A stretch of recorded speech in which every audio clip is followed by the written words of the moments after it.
mean, I was against the switch to the Flint River, just like even before we even had like all of these other like health issues, like with the E. coli outbreak and then the TTHM notification, because ideologically that decision did not occur from our elected officials and from with the consent of our community.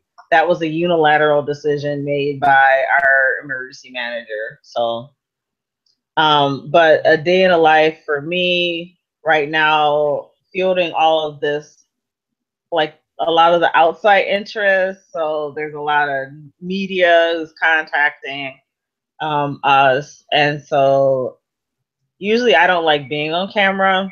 Yeah, I haven't seen you around. I haven't seen pictures of you. I haven't seen any interviews of you. Yeah, I don't like being on camera, but usually what I prefer doing is like people who want to be on camera is just coordinating some of that stuff. So usually if someone like usually I do the stuff nobody else wants to do. Well, like what? What do people don't want to do? Or if they specifically ask for me. So a couple of weeks ago I was on Democracy Now, Oh yeah, and I remember you on Democracy Now. yeah, You so there are some typically people told who, you yeah. having a famous you can take his apology and flush it down the toilet. Yeah. Yeah, I said that because I mean I do that, and I do a lot of behind the scenes stuff. So a lot of the writing and like the logistics, the strategy stuff. So that's why I feel more comfortable in, because as an organizer, you're more comfortable with like a lot of the behind the scenes stuff. Who are the heroes at the Flint water crisis in your mind? Well, like there's been like a lot of accolades. So I'm gonna list like the people who are just like on the ground like this whole time.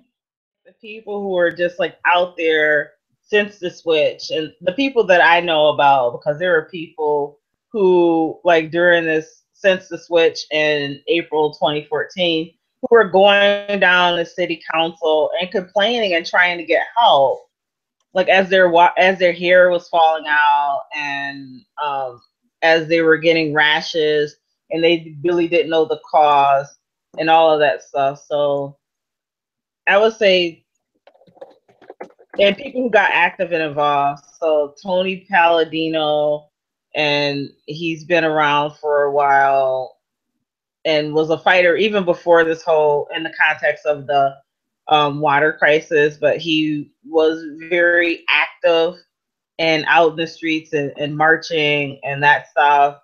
Um, Councilman Eric Mays, who now he is currently in jail.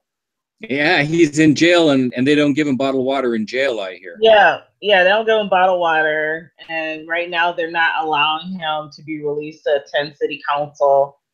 And he was given, like, really, it's because he fought against the emergency manager law and against emergency managers, Tanya Williams and Jessica Owens and Melissa's husband Adam Mays, who does like a lot of the memes and the design and maintains like their website with the Democracy Defense League. And so we also have Bishop Bernard L. Jefferson and City Councilman Scott Kincaid and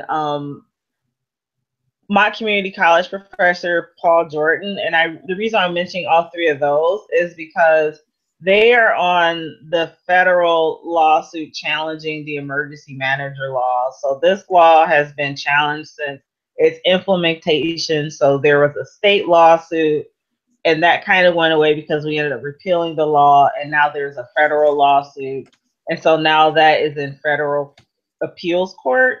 So there are a lot of these people who are fighting in the courtrooms. There's Judge Valdemar Washington, who is representing the city of Flint in a class action lawsuit challenging the water rates, and that's how the Democracy Defense League got into this whole water fight, is because there were people without water. There were apartment complexes that were without water and being condemned and kicked out of their homes because the owners weren't paying the water bills, and people were being the Darnell Early had hired two special investigators to prosecute people for quote unquote stealing water, as this water is one of the highest in the nations and making people sick. And so we formed an emergency water relief site to have a space where people can get water, where people whose water was shut off and didn't have necessary access to water, where they can get water.